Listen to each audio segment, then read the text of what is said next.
सहनाववतु सहनौ भुनक्तु सह वीर्यङ्करवावहै तेजस्विनावधीतमस्तु मा विद्विषावहै। ॐ शान्ति शान्ति शान्तिः।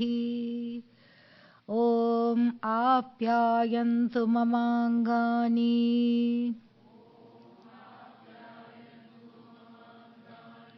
वाक्प्राणः चक्षुश्रोत्रम् अथो बलम् इन्द्रियाणि च सर्वाणि सर्वं ब्रह्म उपनिषदम् माहं ब्रह्म निराकुर्याम् मा ब्रह्म निराकरोत्। अनिराकरणमस्तु अनिराकरणं मे अस्तु। तदात्मनि निरते य उपनिषत्सु धर्माः ते मयि सन्तु ते मयि सन्तु। ॐ शान्ति शान्ति शान्तिः।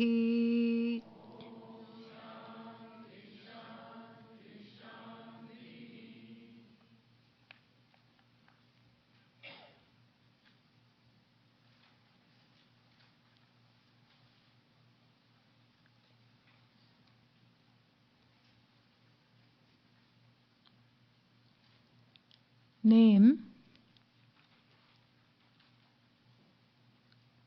is the name of Jagat. The Jagat is a series of names, infinitely finite series of names is this universe. Names which have meaning.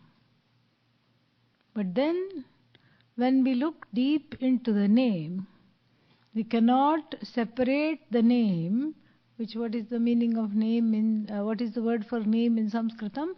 Nama. From Nami. Nami means the abode of the name, the truth of the name. We are not talking of the word pot and its immediate meaning, which is in the form of this shape, etc. We are talking of that which is the truth of all names and all forms, the source of the name. Source of the names, in other words, the name of all names. So that is what is Brahman. So therefore, if all the names and forms resolve in Brahman, that means what? Name is Brahman. And so therefore, if one cannot fathom then what we talked about in the earlier session, and what was the earlier session? That the truth of all names and form is Brahman, name is Brahman, Brahman is not name. That's difficult to fathom. So therefore, there was an invitation by Sanatkumara. What was the invitation? Stay at the name. How to stay at the name? Name is Brahman, name is Brahman. Nemaya Namaha. You keep saying. Keep worshipping the name, and the worship itself being a karma has what? Karma phala. Karma phala will come. And what is the karma phala? The person becomes very powerful in the field of all names. Whatever they think of, it comes. A very lucrative, very wonderful karma phala, very nice karma phala. So if I master this meditation, this particular upasana on the nama, then everything that I call out to comes to me. And if you're happy, stay there. But Narada asks a question. Is there anything more than the name? Because for him, who is prepared here, who is showing us the embodiment of preparation for Atmajnanam, for him this does not suffice. Just sitting and doing Nama Japa with a twist here. Usually Nama Japa means Japa on the Nama, but here the Nama itself is the Japa. And so, keeping on seeing every name as Brahman, it's not enough for him. He wants to know. He wants to know what is beyond the name. Where is, what you said earlier? I want to know that. Where do all the names fly home at the end of the day? Where is their abode? Where is their nest? Where do they roost? I want to know that. Is there anything bigger than name? What should have Sanatkumara said? Yes, name resolves in Brahman. That Brahman is you. But what does Sanatkumara do? He does not go there. Why? Because we are looking at stages, one by one by one by one. Is there anything greater than name? Where does the name come from? Pot. Where does it come from? From the tongue? Simple. We don't have to get all Vedant in here. Pot comes from clay, etc. That's a different trajectory. Here, what is the source of the word? Name is word. Right? So what is the source of the word pot? Can I say the word pot if I were not blessed with the organ of speech? Can I articulate the word pot? No. That's all it is. Name is great. And is there anything greater than name? He said, yes. Speech is greater than name. But why? Because it is the source of the name. Vak, speech. And he is also thinking of the 6th chapter, which just passed by, because this is the 7th chapter. Vacharambhanam vikaro namadheyam.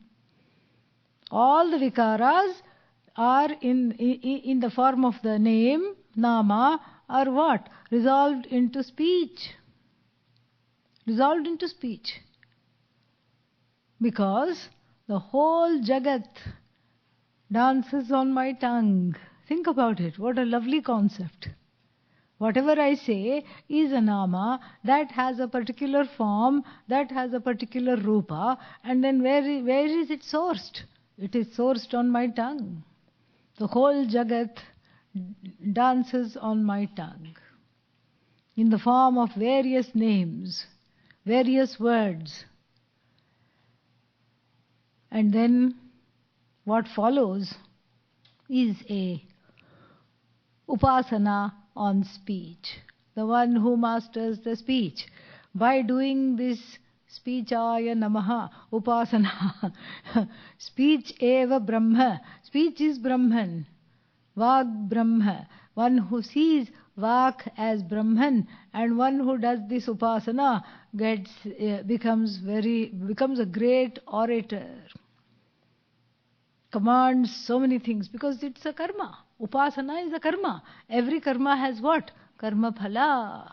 The result of action is guaranteed. So the result of our action is that you become an orator. You are sought after. Please come here, give us a speech, podcast, whatever it's called these days. And so, please, bless us with your words. Everybody just hangs on your words. Are you happy, Narada? Narada says, well, been there, done that. I'm known for my speech. In fact, I can speak very cleverly. I can insult people without knowing that they are being insulted. I can say a few words and then people start fighting amongst themselves. And I can just push off from there, having shown them the truth of their ways. So speech doesn't excite me. Why? Because I'm already a fulfilled person with regard to speech. So, is there anything? So I don't need this speech upasana, nor do I need its phala, because I'm already enjoying the phala, perhaps from the upasana done where? In a previous life, who knows? Right now, suffice it to say that Narada has enough emotional maturity to not get trapped into this speech upasana and a little prize at the level of speech. Speech is Brahman, but Brahman is not speech. I want to know that Brahman. I don't want to get stuck on at the level of speech. So he asked the next question, what is that? Is there anything greater than speech? Narada said, of course there is something greater than speech. Where does speech originate? Where does it originate? Mind. Very good. Wonderful. Nobody said never mind. Yeah. Speech originates in the mind because first I think, hopefully, and then I talk. Sometimes the reverse is true. That's when I have to apologize all over myself. I didn't mean it. I didn't mean to say that. I actually meant to say something else. It came out different. And then we can blame the stars. The Sagittarius is not in a good place, or what else? Mercury is in retrograde. This is true, actually. And so we can blame it on so many things, or we can take responsibility and say, I did not mean it. That means what? Somehow the speech ran away from the mind. This is an aberration. Otherwise we'll be apologizing all the time. That's not the case. One apologizes occasionally when the mind runs, when the speech runs ahead of the mind. Usually, what is the case? One thinks and then one talks. This is the ideally speaking. So the mind is the repository of speech. So now speech is Brahman, and I was just going to hang on to that. Just like the lower branch is Brahman. No, that's not the lower branch is not the moon. Look at the upper branch. Upper branch is the moon. No, not that branch. Look at this branch. That branch is the moon. No. The moon is none of the branches. So any star that is shown is not Arundhati, not yet Arundhati. But all of them are leading to Arundhati. This is the methodology. The methodology takes us from the gross to the subtle. There are many things about this methodology worth recounting. One is that it takes us from the gross to the subtle. And the second important thing to remember about how this methodology operates is that which pervades is subtle, that which is pervaded is gross. So the subtle pervades the gross, so the subtle is greater than the gross. So compared to the name, speech is subtle, and compared to speech, mind is sukshma. And Adi Shankara gives a beautiful example of someone holding two fruits in one's fist. Small fruits. Amalaki. What is that? Gooseberry. Kola fruit. I don't know the translation of that. So kola fruit, amalaki fruit. So if I hold two fruits in my hand, what do I see? Just the fist. I don't see the fruits.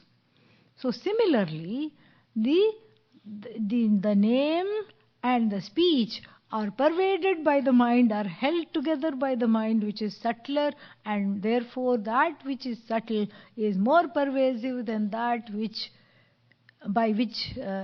pervades previously in this whole series of things. And so the mind holds both the speech and the name, like a fist holds two different kinds of fruit. And so, mind is Brahman. Meditate upon the mind as Brahman. Mano Brahma iti upasita manavan bhavati. The person will be the one who is respected for their mind. The person will be having all the thoughts, and those thoughts get manifested into reality. Mind you, this kind of upasana is not easy. One has to really take that seriously and do it day and night for a number of years. Then only one has japa siddhi, upasana siddhi, and then only one becomes very adept in this. Then only the phala of this is gained. Narada again says, never mind to the mind. I don't want this. Is there anything greater than the mind? You say mind. What else is there other than the mind? And then the answer is sankalpa. Because what is in the mind is sankalpa. So the mind is pervaded by something subtler than the mind, which is the sankalpa. What is sankalpa? Intention, will. It is through the will that one says, I will study the Veda. I will chant the mantras. I will follow dharma. This is the will.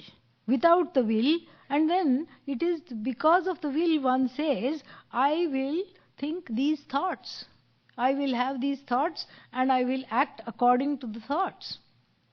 It is because of the will one says, I intend to go here, and then one goes there. It is because of the will one acts.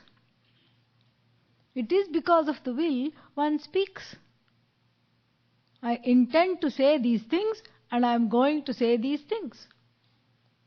It is because of the will that one articulates all the mantras of the Veda effortlessly.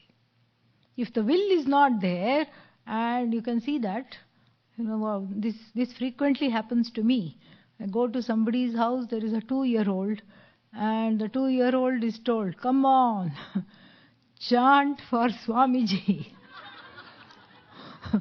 So nicely you know how to chant. Gurur Brahma, Gurur Vishnu. Come on, chant. We know that you know.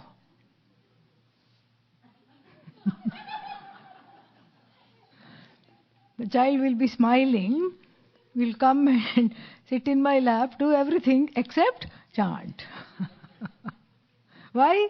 Sankalpa is not there. Will is not there. And so therefore the will is greater than the speech. And then Narada says, I am not satisfied.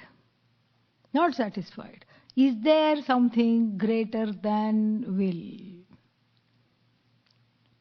The answer is something which is very difficult to translate. Chittam. Chittam here means a kind of the place where the will originates in the antahkarana.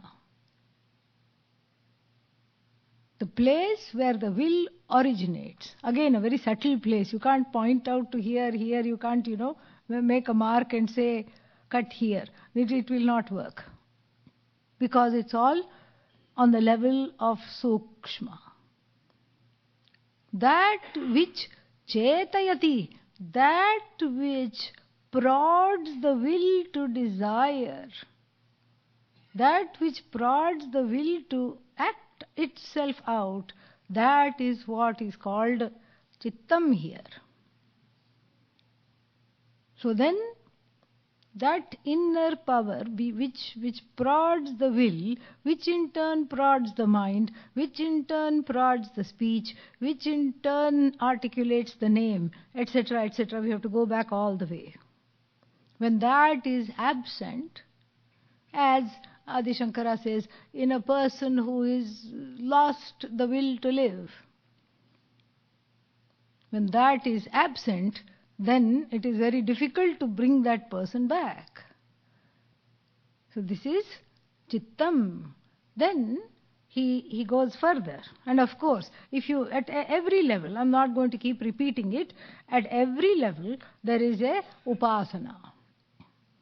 And so there is a upasana and there is a phala, which means that person reigns very well in that particular region, in that particular area. There is a certain expertise, there is a certain mastery, and there is a certain phala of being able to manifest things, etc., enjoy certain adhipatyam. Adhipatyam means what? A certain emperorship in that area, rulership. Then, what else is greater than this chittam? Then we have dhyanam, meditation/contemplation. Why? Because that place which prods the will is a place of tranquility, undisturbed tranquility, which is the place where thoughts originate. And even though on the superficial level we say the thoughts originate in the mind, but here it is even deeper than that. And so, dhyanam, contemplation. And there is a very beautiful poetic portion here. He says, very, very poetic. Sanatkumara says, it is as it were that the whole Jagat is in contemplation. You look at the mountains, they are as though contemplating. You look at the air, the akasha, the space, it is as though contemplating. The waters are singing a mantra, they are as though contemplating. The air is blowing the contemplation itself. Everything around the person is contemplative, and therefore the contemplative person is held in high regard in society because they don't speak much, they simply are. And in their contemplation holds the will for 1,000 souls. They can pray for 1,000 people at one time without even intentionally praying. They just hold everybody and everything without really saying a word. And that's why such people are sought after more than people who are adept in speech, Adi Shankara says. Very beautiful. But why are the mountains as it were contemplating? How is the earth as it were contemplating? How is Akasha, the space, as it were contemplating? If we ask the question, Adi Shankara responds by saying, Nishchalataya, because they are all unmoving.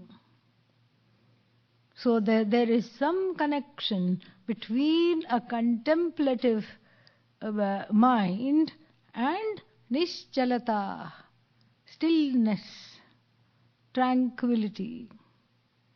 And from that stillness originates all action, including will, speech, etc. All come from that stillness. So the stillness is greater than the speech, the mind, the will, the name, etc. Meditate upon the stillness. Contemplate upon contemplation. And then the whole world will be spinning in your hands, O Narada. What does Narada say? Thank you very much. What does he say? Is there anything greater than contemplation? Tell me something that is greater than contemplation. I got this. Very nice, very poetic. What is there that is greater than contemplation? So he says, Vijnanam. Vijnanam here is not self-knowledge, even though it is used elsewhere as a word to describe self-knowledge. Vijnanam is not self-knowledge. Vijnanam here is the ability to master the Vedas and reproduce the Vedas. That is why it is called Vijnanam. So that is greater than contemplation, because what the contemplation does is put the person on the path of learning and articulating the mantras. That quietude which is characterized by contemplation, which is characterized by this stillness, what does it do? It bursts into the learning. The learning of what? Karma Kanda, or even the chanting of Vedanta mantras. So this is how it is. It is subtle. It's a subtle form of learning. It's the learning which is held in the mind. Even today, in the Veda Pathashalas, all these yellow children that go wearing yellow, we see that they hold the whole Veda in their head. And Adi Shankara says, without having a contemplative attitude, it is impossible to expand the mind to such an extent to hold the whole Rig Veda in your head. Not possible. And so, learning here, the learning here ensues from contemplation, and in a way is greater than contemplation, because that learning allows the retention of the mantras in the heart, in the head. What does Narada say? Yes. What is greater than Vijnanam? And of course, let's not forget, there is a little portion of this Vijnanam which is, if it is contemplated upon, one becomes a master of the chanting of the Vedas, one becomes Anujana, the Anujanam becomes wonderful, one becomes adept in the learning of the Veda. And then so, Narada says, I'll pass on that. What is greater than Vijnanam? And then what is then greater than Vijnanam? Very interesting. And it doesn't seem subtle at all. Balam, he says, strength. Because without strength, you cannot articulate the learning, you cannot even start the process of learning. Strength here is physical strength. In the 6th chapter, the chapter previous to this one, of the Chandogyopanishad, Shvetaketu is given an exercise, homework. Do not eat for 10 days, the father says. But keep drinking. Why? Because I'm not ready to say goodbye to you yet. Keep drinking water. Do not eat. Keep drinking water. And present yourself to me at the end of 10 days. Shvetaketu, being a good student, does accordingly. Presents himself at the end of 10 days, very emaciated and eager to find out what is the point of this experiment. Yes, father.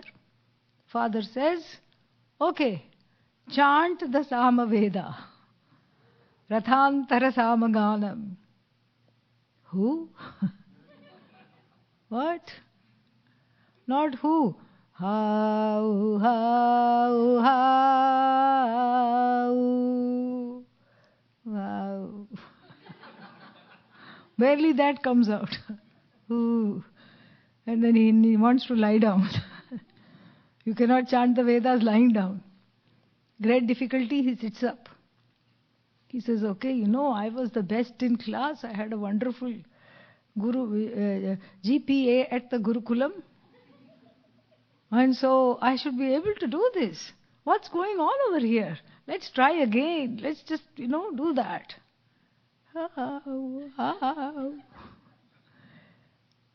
And then he gives up. After 2-3 times, he says, I don't recall the mantras. I know there is such a thing called M for mantra, but I don't have a clue what it is, and much less a clue how to articulate it. Nothing is coming out. Father says, go to your mom, have a nice meal, come back for part 2 of the experiment. He goes, has a good meal, comes back, and then is told to chant the same chant. Everything comes out very, very, very nicely and strongly. And this shows what? There may be sankalpa, there may be manaha, there may be will, there may be contemplation, there may be learning. But without balam, nothing is possible. Even the word Rigveda, I forget. I cannot remember. And so, this balam is very, very important. Because of this balam alone, one can articulate. Everything else gets fast tracked. Because of this strength, balam. What does Narada say? What's for lunch? No. What does he say? Is there anything greater? What is greater than balam? And then he says, he goes on a very interesting little journey. Almost like a side journey from our list, from the subtle, from the gross to the subtle. A little bit of a tangent. Here he talks about that into which balam resolves, balam originates from. And what is that? The 5 elements. Starting with annam. Annam is the upalakshana, is a stand-in for Prithivi, earth. And then he goes on saying the earth is the best, east or west, and because of earth we have all these things. We have annam. Earth is the one that produces annam, so earth is greater than annam, etc. And if you do an upasana on annam and earth and all these things, you will get lots of food to eat. Even when you don't want, you are getting food items. So that means what? You have done this upasana. If that is true in your life, that means you must have done annam brahmeti upasana in this or other lives. And then from the earth we go to water, because the truth of the earth is water, and then again water is subtler than earth. Earth is objectifiable by 5 sense organs. Water is objectifiable by only 4 sense organs, because the sense of smell is connected to the earth. So water is subtler to the earth. Water pervades the earth. So water is greater than earth. And then from there we go to fire, subtler than water, objectifiable only by 3 sense organs. What are they? Touch, sight, sound, crackling sound. And then what is greater than each one upasana is there. And then what is greater than fire? Vayu. Subtler, because it is objectifiable by only 2 sense organs. Which are they? Touch, sound. And then what is greater than Vayu is Akasha, space, only identifiable by sound. Only identifiable by sound, no other thing. And so the Akasha, then all these 5 elements, because they are the truth of the Jagat and the truth of everything that we started. What did we start with? With the name. And then, so there is a little bit of a side discussion about the 5 elements and everything. Then of course, Narada asks, what is greater than Akasha? What is subtler than Akasha? What is greater than Akasha? Space, memory is the answer. Memory is greater than Akasha. Why? And Adi Shankara says, silly, because if you have memory, you can say the words Akasha. I thought it was very funny. He has this very subtle sense of humor. Only when you have memory, you can say Akasha. If you don't remember that, you can't even say Akasha. And so the memory is behind all the Vedas. The memory is greater than Akasha. Because of that, I can say Akasha, all these things. And then this Smaranam is, when you do Smaranam, over Smaranam, when you do Dhyana, over Smaranam, when you worship this memory, then what happens? You never have to worry where you left your keys. You don't need those things called air tags ever. And so this is the phala of this upasana. Memory is subtler, greater than Akasha. But then we have the next question. What is it that drives memory? What is the source of memory? What are the things that I remember? What are the things that one remembers? The things that one likes, or the things that one does not like. Things that one does not like are remembered painfully so that I don't go to those situations ever again. A terrible holiday, a terrible friend, a terrible experience. It is best forgotten, they say. But I don't forget it. Why? Because I don't want to repeat it. I may block it out, but then if then any kind of a similar situation with the same ingredients come, I say, oh, and then slowly go away from them. Whereas the pleasant memories, I keep regurgitating them, I keep wanting to reproduce them. I keep wanting to replicate that into reality. I duplicate the memories. I want to linger in those memories. I want to make those memories a reality. And only because of memory do I have even the desire for the sankalpa. Even the sankalpa comes. The will comes. Then when there is memory, the dhyanam comes. I contemplate upon those objects. Dhyayato vishayan pumsah sangahateshu upajayate sangat sanjayate kamah kamat krodhah abhijayate. Which Upanishad? Bhagavad Gita. Second chapter. And so this is exactly the thing here. So that's why the memory is great. What drives memory? Asha, desire. Desire drives memory. Because of the desire, there is the desire to retain. Because of the desire, the force of the desire forces me to remember, leads me to a place where I recall. And so the desire is more pervasive and greater than memory. And so the desire drives everything in this particular way. And then what is greater than desire? He says, prana. Prana. What is greater than desire is the life force itself. And he asks a question. Is there, does the dead body have any desires? No. Why? The prana has departed from which? How can it have desires? How can that entity from which all prana has departed have desires? Not possible at all. No possibility exists. And so therefore what?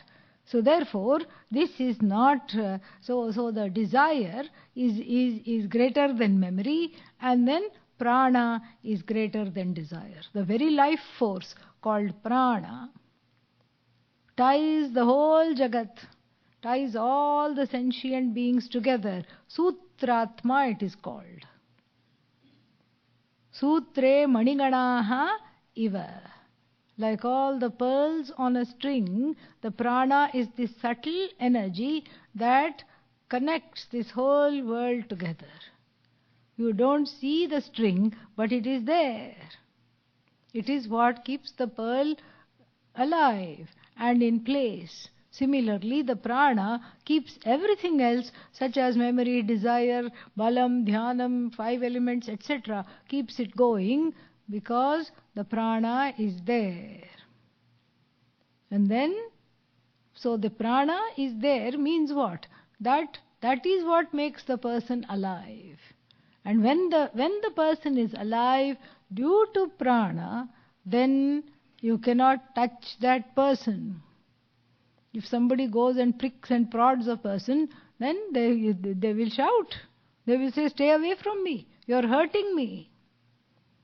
But what do we do to a dead body? Asks Adi Shankara. We prick and prod it and then put it on the flames. It does not object. This shows that the prana is greater than even desire, because the capacity to desire is incumbent upon the presence of prana. Then, of course, what does Narada say? Actually, he doesn't say anything at this point. He keeps quiet. He sits there quietly and he is just taking it all in, because it's a lot. I just condensed it, horribly short. But it's a lot. Lot of this whole list is there. Pages and pages and pages. 15 chapters we have done in the last 15 minutes. And so he just sits quietly because he doesn't know.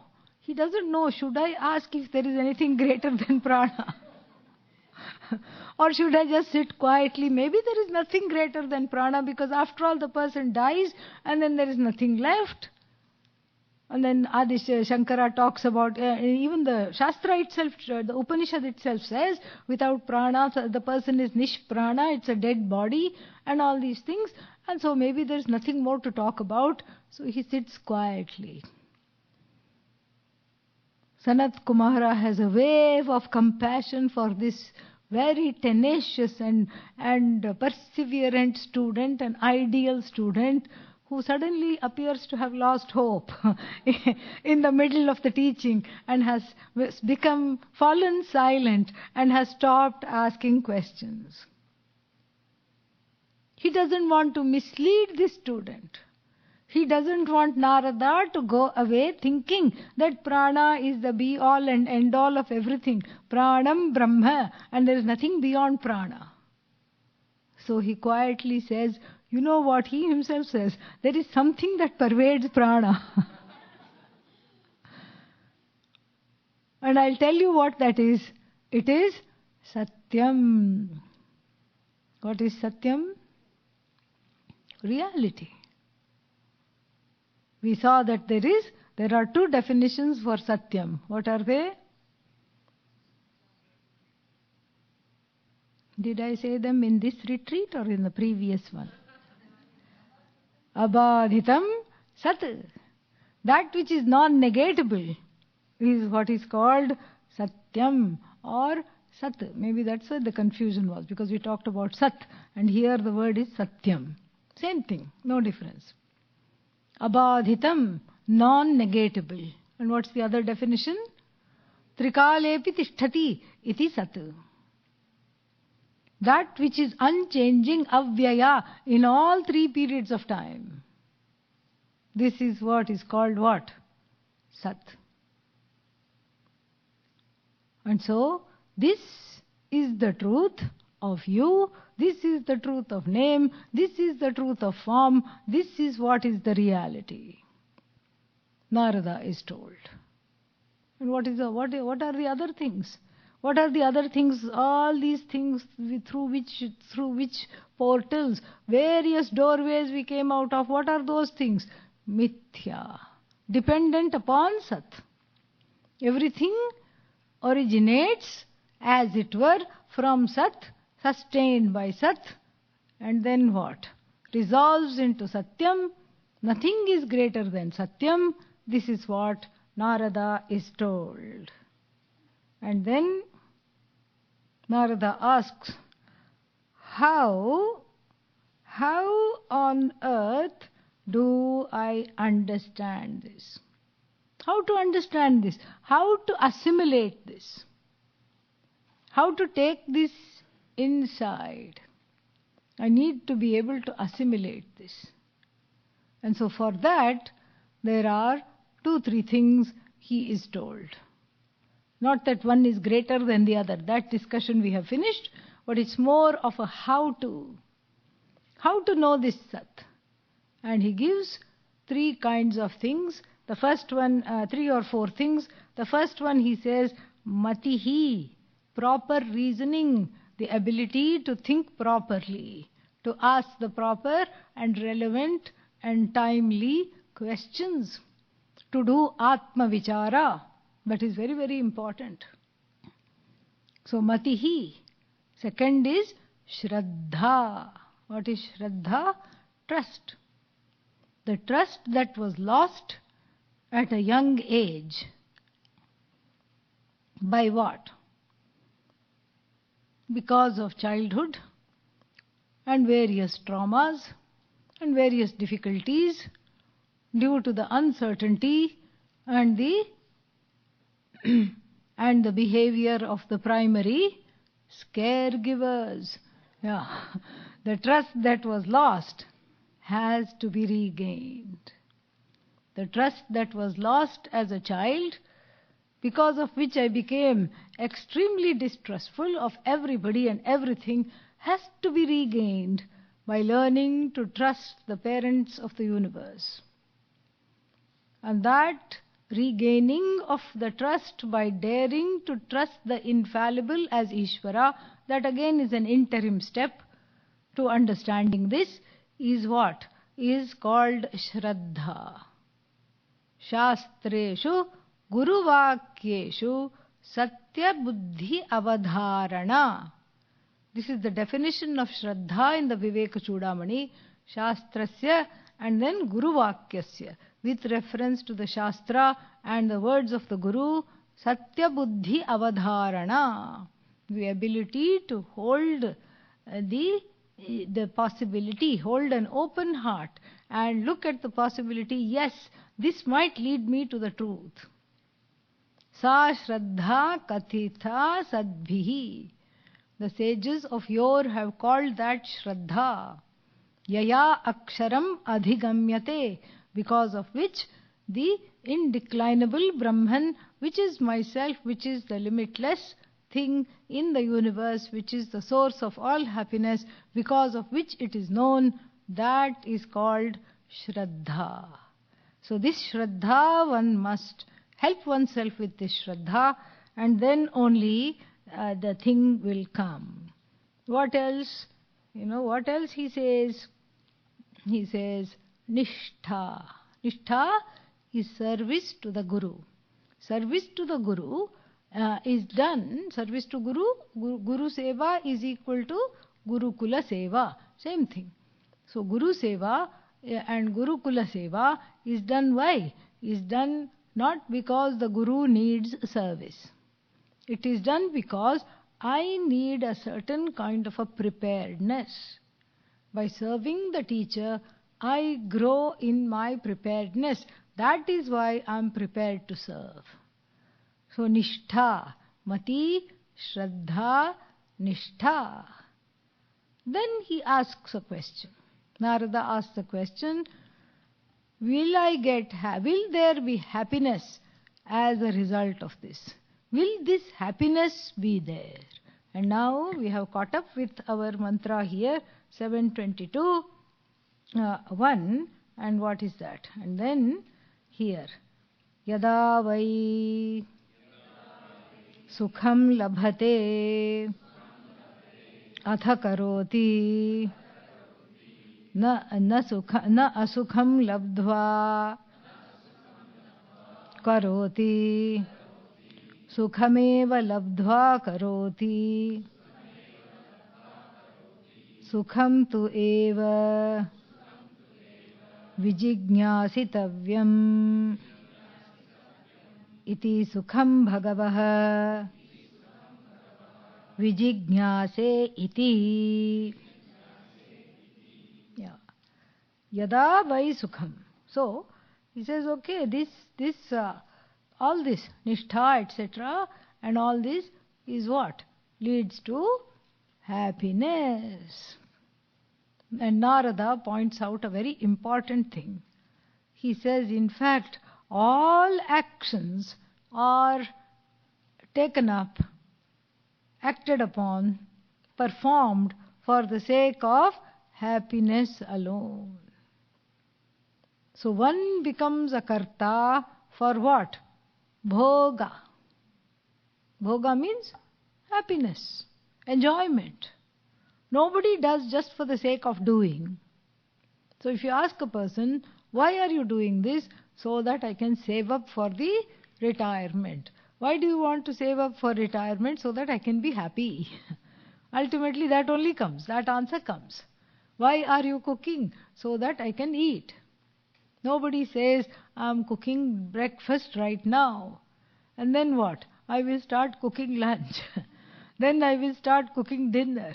Are you having people over? No. Are you going to eat? No. Then what are you doing? Just cooking.